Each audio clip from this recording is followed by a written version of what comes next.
jam donuts. Yes, yes, yes, yes. So, I've eased you in. I've got you the easy stuff. We've done cookies and brownies. Now, it's still going to be fairly easy. This is actually a quite easy recipe. I am getting so hot, I'm gonna make some donuts. There we go, it's happening. This is a Paul Hollywood recipe. And before I go any further with that, if you really want to treat yourself, have a look at Paul Hollywood's Instagram and all of the comments that he gets on his pictures, and thank me later. So, in this bowl, we're gonna start straight away. In this bowl, I have got 500 grams of strong white bread flour, 50 grams of caster sugar in one side. So in one side of that bowl, I've got 50 grams of caster sugar and 10 grams of salt. In the other side of the bowl, I put 2 sachets of fast action yeast. So if you've got one of the pots that you measure it out, it's 14 grams or 2 7-gram sachets. I've then got 40 grams of butter, and I've warmed up, not piping hot, 150 mils of milk. Again, I've used semi-skimmed because that's what I have. I think the recipe probably wants you to use whole. I just don't think it's going to have that much of an effect, but if you want to use whole, use whole. And also 130 mils of water, room temperature or from the cold tap. That's not a problem at all. And it's so warm this week, I really don't think you're going to have any issues with this dough rising.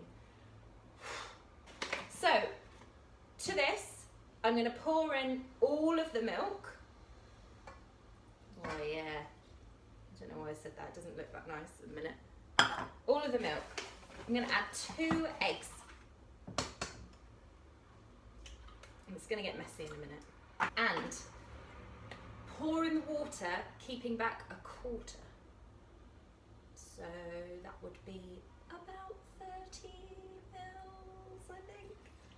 But just, you know, I think that's fine. Maybe a bit more. Okay. And then get your hands in, get messy. Mix it together. It's quite hard to find a donut recipe that doesn't require a mixer, which is why I've chosen this Paul Hollywood one. So he says that you can just carry on like this, kneading in the bowl for about 4 minutes until everything comes together. So if you don't have a mixer, that's totally fine. You just keep going at it in the bowl. Sorry, that is probably the wrong word to use. You keep mixing it in the bowl.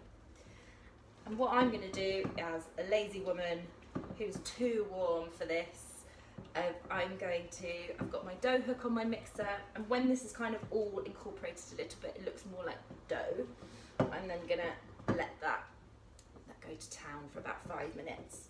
This is what's known as an enriched dough because of the eggs and the butter and the milk. So it's going to be lovely and soft in the middle, which is exactly how you want a donut to be.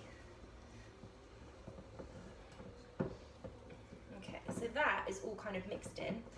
At this point, just keep going, keep kneading, keep stretching it out, stretching it, folding it back in. Once you've got it all mixed together like this, he does say to add the last bit of the water, and then you can start kneading it properly. So at this point, in it goes. Good luck! That has had about 5 minutes in the mixer.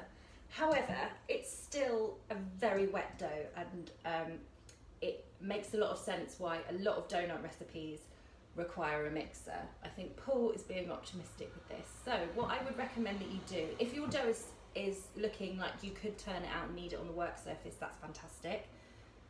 Mine doesn't look like that currently, which is fine. I'm going to keep going in the mixer, but the recipe states that when you knead it on the work surface, which you should do for the next 10 minutes if you're able to, it needs to be a well-floured surface. So what I'm going to do is add maybe 10 grams of flour into this, so half a tablespoon, and then put it back in the mixer for a bit. If you don't have a mixer, do the same but with your hands. So maybe add a half a tablespoon or a tablespoonful of flour into the mix and keep kneading and pulling in the bowl.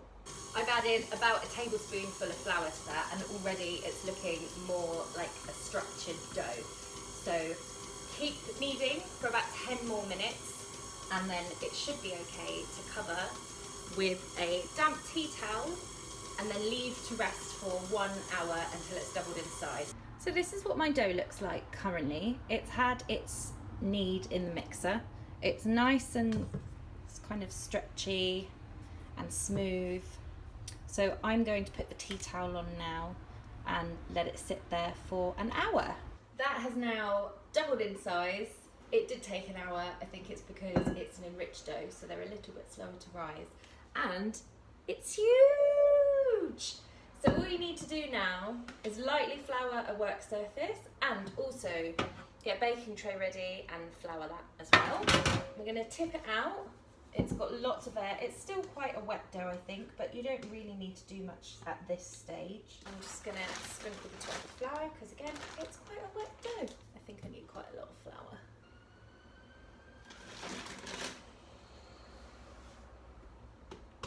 Okay, that's looking a lot nicer. And then all we're going to do is we're going to cut this into 10 portions. So I'm going to plonk this on my scales and then divide by 10. Oh. So that's about a kilogram. So 100 grams each ball. And then give it a little roll around. If you take your hands and then just kind of scoop them round and spin it, and do that a few times, and then give it a little roll, you'll then have quite a nice little ball. And then all you're going to do is place that on your baking tray and then keep going until you've done 10. That is exactly 100 grams. Smug. And then we've got our 10 donuts. We're going to leave these for another hour again to double in size. If you have a deep fat fryer, we're going to be using this. However, I don't have a deep fat fryer, so I'm just going to be heating up a pan of sunflower oil about 15 minutes before the end of this hour. So I will see you soon.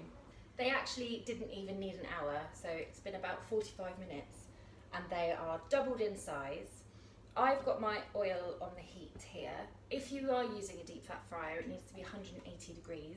For me, it's going to be a bit of trial and error because I haven't done this with a pan before. I have previously used a deep fat fryer. And apparently, I've just Googled, and you can test whether the oil is ready for frying something by dipping the handle of a wooden spoon in, and if it bubbles, you are good to go. So we're going to try that now. I think we're there. It's very exciting. So the first one, I've just got it says a slotted spoon. I've just got a spatula because it's easier to pick them up. And just be super careful when you lower that into the pan. Okay, I'm going to do 2 at a time. And hopefully, we're looking to have that white ring around each donut. So I'm hoping that this works. If not, trial and error. I'm sure they will taste delicious. So the recipe says about 5 minutes on each side until they're nicely browned, and then you can flip them and do the other side. So it does take a little while and patience. It depends on how big your pan is or your deep fat fryer. Also on the side, I just have a plate that is dusted quite generously with caster sugar, because as soon as they're out of the pan, we're going to pop them in here, and then that hot oil will make the caster sugar stick to the donuts. I've got the damp tea towel from earlier that we used when we let our dough rise. I've made it really wet in case there is any need, because if anything catches fire, do not throw water on it, but a damp tea towel will put it out. Another quick side note, as you use this oil, the temperature will drop. So in between each batch, you might want to just give it 1 minute to just come back up to temperature again, otherwise they're not going to cook properly. I think I'm going to flip these over now. Again, be really careful and just give it a, oh my.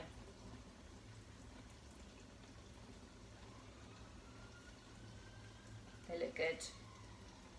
And I think we should have that nice white ring around them. They do look quite hard at this stage. Do not stress, they'll relax and soften up as soon as they come out. So the dough will appear quite hard. You haven't done anything wrong, just keep going. And I think they're ready to come out, this first batch. So, looks quite brown. Just gonna, oh! And then you can sprinkle some sugar over the ones. It's a bit of a production line, this, guys. So if you are doing this with kids, get them to do the sugary part. Don't leave them with the oil. But I'm sure you know that. And then transfer them to a wire cooling rack. They definitely don't need 5 minutes on each side. I would say mine are probably only needing 2.5 minutes on each side. So just judge it. Make sure they don't go too dark. And don't worry if they aren't perfectly round, if they've got a few jagged edges to them. When they're covered in sugar, it doesn't really show at all. And also when it's relaxed a little bit, when they're not so hot, it doesn't show and they will still be delish. When these are all done, and this is the last lot coming out now, when they're all done and all covered in sugar and all on the cooling rack, we're going to leave them to completely cool before we put the jam in. Now we've got our completely cool donuts and a knife, a little sharp knife, and also what I've done is I've taken a jar of jam. The recipe does say 2, so you might need 2 jars of jam, and I've run it through a sieve just to make it nice and smooth. You can either then spoon it into the gap, but I have a little nifty piping nozzle here, which I'm going to use today, but if you want to use a spoon, that's completely fine and will work just as well.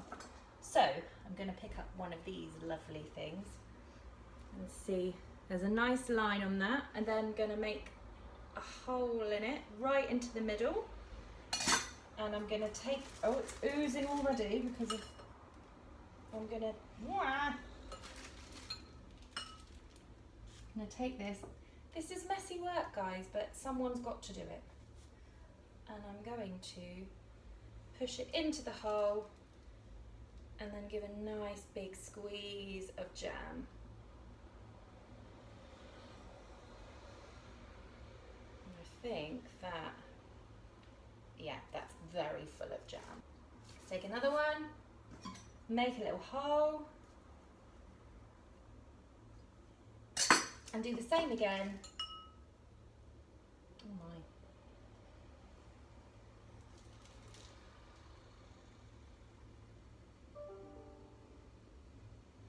And I just want you to keep doing that until you've filled all of your donuts up. They're all filled, and I'm just going to pick one to show you.